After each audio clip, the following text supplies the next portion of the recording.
Hello everyone, teaching biology में आप सभी का स्वागत करते हैं और आशा करते हैं कि आप सभी ठीक होंगे। मैं हूं आपका दोस्त डॉक्टर ए आर लोन। बहुत सारे बच्चे जो हैं वो फिशरीज को लेकर परेशान हैं क्योंकि डिप्टी इंस्पेक्टर फिशरीज की जो टेंटेटिव डेट निकाली गई है वो है 3 मार्च, ठीक है ना। तो 3 मार्च को फिशरीज का एग्जाम होने जा रहा है और बहुत सारे बच्चे परेशान हैं कि किस तरह से हम तैयारी करें, क्योंकि जो पिछला एग्जाम रहा वो कैसा रहा। सबसे पहले हम देखते हैं सिलेबस। सिलेबस में आपको 12 यूनिट हैं। कितने हैं? 12 यूनिट जो हैं आपको सिलेबस के अंदर दिए गए हैं और टोटल जो टाइम होगा वो होगा 2 आवर्स। कितने हैं? 2 घंटे हैं, ठीक है ना।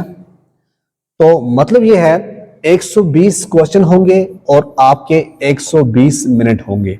ये है आपका सिलेबस के अंदर। आपको हम बात करें फिशरीज की, फिशरीज के बारे में आपको हर चीज पढ़नी पड़ेगी, ठीक है ना। फिशरीज के बारे में आपको हर चीज पढ़नी पड़ेगी। इसका मतलब क्या है?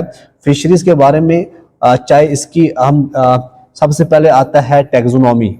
आपको फिशेस की टैक्सोनॉमी पढ़नी पड़ेगी। टैक्सोनॉमी के बाद आपको पढ़ना पड़ेगा इनका एनवायरनमेंट कैसा है, ठीक है ना।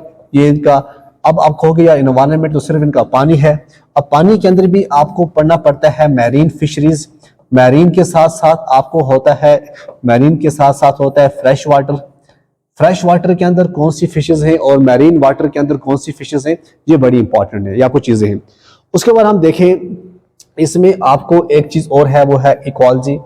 इकोलॉजी, डाइवर्सिटी, ये आपको इस सिलेबस के अंदर ऐड किया गया है। और इकोलॉजी डाइवर्सिटी के साथ साथ आपको जो इंपॉर्टेंट है वो है आपका बायोकेमिस्ट्री का जो पोर्शन है। बायोकेमिस्ट्री, बायोकेमिस्ट्री का पोर्शन आपको पूछा गया है। ये आपको बायोकेमिस्ट्री जो पढ़नी पड़ेगी ये आपको 11th और 12th बेस्ड पर पढ़नी पड़ेगी। एनसीईआरटी जो है ये बेस्ड क्वेश्चन जो है वो पूछे जाते हैं बायोकेमिस्ट्री से। बायोकेमिस्ट्री के साथ साथ आपको जो बायोमॉलिक्यूल्स है, ठीक है ना। आपने बायोमॉलिक्यूल पढ़ा होगा। अगर आपने बायोमॉलिक्यूल नहीं पढ़ा है तो आप पढ़िएगा। बायोमॉलिक्यूल जो आपका एनसीईआरटी के अंदर है ये आपको अच्छी तरह से आना चाहिए, तभी जाके आप एग्जाम के अंदर बैठ सकते हैं। तो अब मेन चीज हम देखेंगे, जो प्रॉब्लम है जहां तक हम देखते हैं इसमें मेन चीज सिलेबस आपको मैं बता दूंगा, नीचे डिस्क्रिप्शन के अंदर दिया गया है। अब टाइम बहुत कम बचा हुआ है, प्रॉब्लम क्या है वो हम देखते हैं, ठीक है। लास्ट ईयर हम मार्निंग शिफ्ट की बात करें, देखो एग्जामिनर पेपर कैसे सेट करता है, ये मेन प्रॉब्लम है। रिसेंटली एग्जाम होता है अकाउंटेंट असिस्टेंट का, उसमें 16 क्वेश्चन जो हैं उनके आंसर की के अंदर क्वेश्चन ही गलत बताए जा रहे हैं, ठीक है। दूसरी बात ये है, अगर आपको सिलेबस के अंदर 10 मार्क्स साइंस के दिए गए हैं तो आप 20 मार्क्स क्यों पूछ रहे हैं? जैसे जो मार्क्स डिस्ट्रीब्यूशन है सिलेबस के अंदर वो इंप्लीमेंट नहीं कर रहे हैं।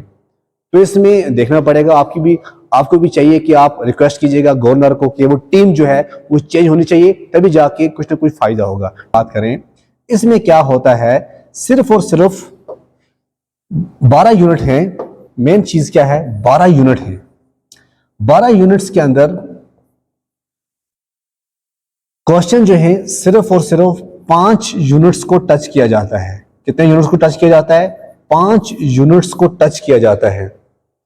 अब जो बच्चा 12 यूनिट्स पढ़ के जाएगा, अब 5 यूनिट से क्वेश्चन आ रहे हैं, उसमें भी क्या है, मॉर्निंग सेशन की बात करें, 1 यूनिट से आपको 40+ क्वेश्चन आ रहे हैं। और ये जो 40+ क्वेश्चन हैं, ये कहीं ना कहीं देखा गया है कि इतने टफ क्वेश्चन थे, तो बहुत सारे बच्चों ने कहा, एक्सपर्टों ने कहा कि वो क्वेश्चन उसके सिलेबस के रिलेटेड थे ही नहीं, ठीक है ना। तो ये देखो 1 यूनिट से 40+ क्वेश्चन अगर आपके आएंगे, ये मॉर्निंग सेशन की बात है जो लास्ट ईयर एग्जाम हुआ फिशरी का। अब मैं आपको बताऊंगा कि इसका जो आफ्टरनून सेशन था वो क्या था। देखिए आफ्टरनून सेशन में क्या था, लास्ट ईयर जो आफ्टरनून सेशन रहा, जिसका बायोकेमिस्ट्री अच्छी थी, ये समझो आप, जिसकी बायोकेमिस्ट्री अच्छी थी उसने ही यहाँ पे सिलेक्शन पाई है, ठीक है, उसकी सिलेक्शन हुई है फिशरीज के अंदर।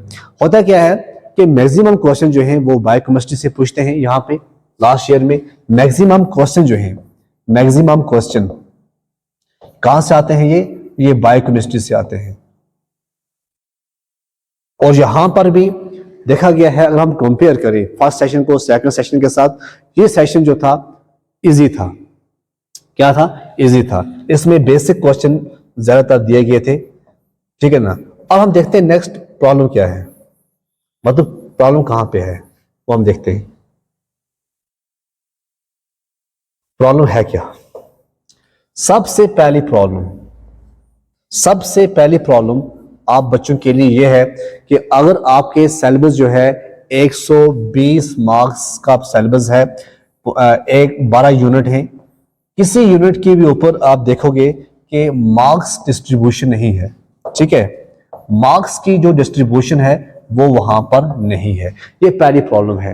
दूसरी प्रॉब्लम क्या है? जब आपकी मार्क्स डिस्ट्रीब्यूशन नहीं होगी तो एग्जामिनर जो है, एग्जामिनर आपके 12 यूनिटों में से एक यूनिट से भी 120 क्वेश्चन अगर डालता है तो हम कुछ भी नहीं कर सकते, आप बच्चे कुछ भी नहीं कर सकते।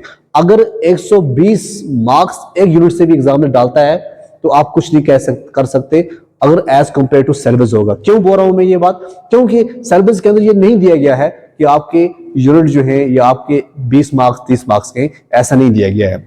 अब ये प्रॉब्लम कैसे सॉर्ट आउट हो सकती है? आपको क्या करना है, या तो गवर्नर की ग्राइविंग सेल में डालना है, या आपको चेयरमैन के साथ मिलना है, या आपको मिलना पड़ेगा वहां पे जो एग्जामिनर कंट्रोलर हैं, उनसे जाके आप रिक्वेस्ट कर सकते हैं कि सर हमें जो प्रॉब्लम है, एक तो मार्क्स डिस्ट्रीब्यूशन नहीं है, मेन प्रॉब्लम ये है, दूसरी प्रॉब्लम ये है अगर आप एक यूनिट से भी क्वेश्चन पूछ सकते हैं तो हम उसमें भी कुछ नहीं कर सकते क्योंकि वहां पे ऐसा नहीं दिया गया है। हाँ, देखा जाए एग्जामिनर का ये फर्ज बनता है कि हर एक यूनिट को देखकर ही क्वेश्चन डाला जाए ताकि पेपर बैलेंस रहे। जैसे लास्ट ईयर पेपर बैलेंस नहीं था, उस वजह से बच्चों को परेशानी हुई। हम नहीं कहते कि जो फार्मूला था फार्मूला नहीं लगा, बल्कि फार्मूला लगाया गया, बच्चों की गलती नहीं है। जो बच्चे सिलेक्ट हुए हैं हम उनको बहुत बहुत मुबारकबाद देते हैं, लेकिन प्रॉब्लम यही है उसके बाद उन्होंने फार्मूला भी जो लगाया, फार्मूला भी लगाकर उन्होंने यही कहा कि हमने एक जो हम चाह रहे थे कि एक बैलेंस हो जाए, तो सभी बच्चों को बैलेंस मिल चुका है, ये कंट्रोलर का कहना था। लेकिन अब नेक्स्ट आपको क्या करना पड़ेगा? नेक्स्ट अगर आप चाहते हैं आप एग्जाम क्रैक कर पाएं आपको टेंशन बगैर, तो आप यही करें कि आपकी जो डिस्ट्रीब्यूशन है, मार्क्स डिस्ट्रीब्यूशन है, उसको आप इंप्लीमेंट कीजिएगा, तब जाके आपको फायदा होगा। अदरवाइज आपको बहुत ज्यादा पढ़ना पड़ेगा, कोई भरोसा नहीं है कहां से क्वेश्चन आ सकता है।